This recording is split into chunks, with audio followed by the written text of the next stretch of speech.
Laguna Niguel, California, March 27, 1972. It's Monday morning at the United California Bank. Employees prepare to open for business.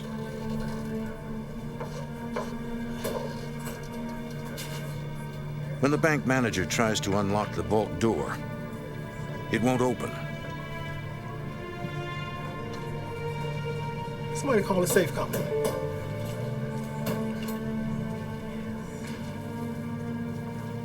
A technician from the vault manufacturer arrives 20 minutes later to check the door's locking system.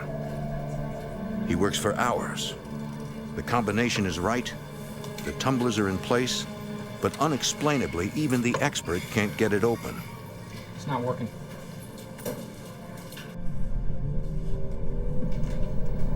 Looking for another way in, the technician climbs into the rafters above the vault.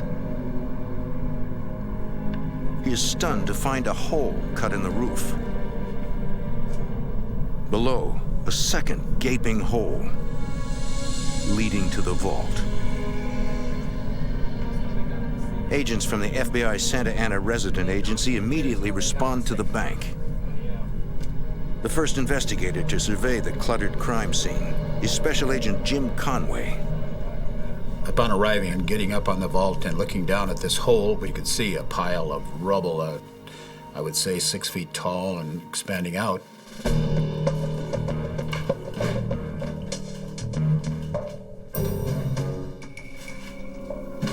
Once inside the vault, the technician discovers a screwdriver jammed into the lock's gears. Agents suspect the thieves wanted to delay the discovery of the crime.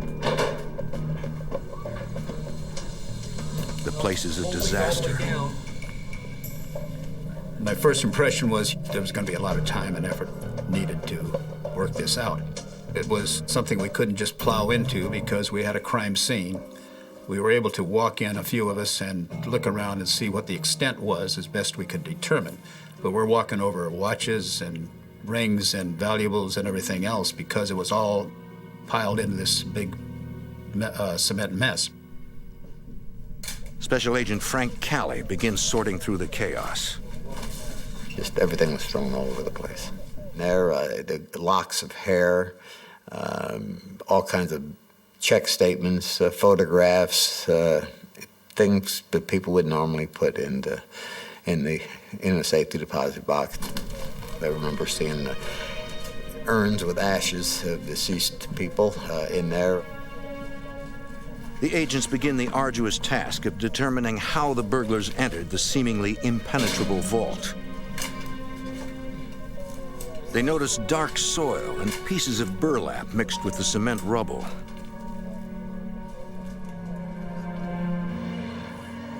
Outside, they find the bank's audible alarm disabled. They also find a ladder. Interpreting the clues, investigators piece together the burglars' intricate plan to breach the vault.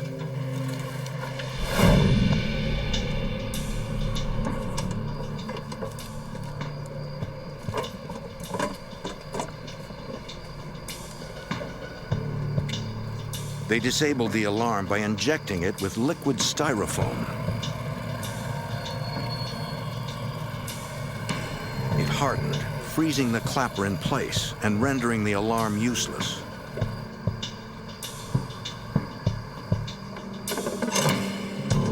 Then the burglars climbed onto the roof.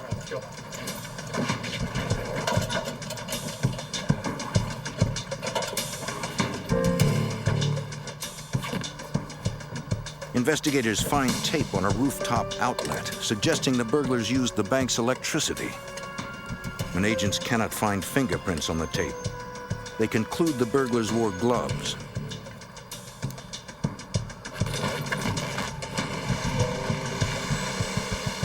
Fully powered, the burglars sawed a 4-foot opening into the roof.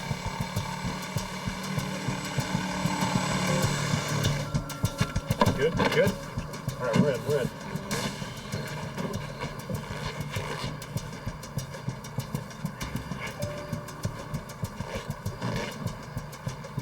Once inside the rafters, They clearly knew how to bypass the interior silent alarm system. They took a couple of the wires and that would have normally transmitted the alarm signal, and they clipped them both and soldered them together. It was delicate, highly skilled work. Knew right away they were smart. They did the homework. Even with the alarm disabled, 16 inches of steel-reinforced concrete stood between the burglars and the contents of the vault. The only way through, an intensely powerful blast. Agents believe the bandits drilled holes into the cement, then inserted dynamite and electric blasting caps. The blast had to be precisely directed to blow through the cement without injuring the burglars or attracting attention. Agents conclude that the burlap fragments in the soil in the vault indicate that the burglars came prepared. They placed the burlap bags over the explosive, not only to muffle the sound, but also it would direct the charge into the vault itself and keep the charge going into the concrete where they wanted it rather than coming back out where they were.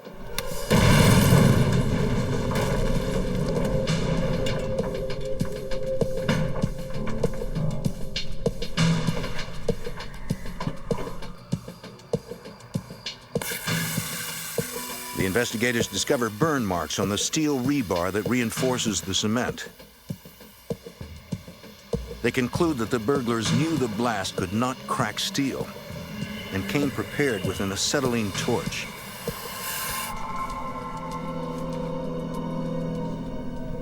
Agents turn their attention to assessing the total loss.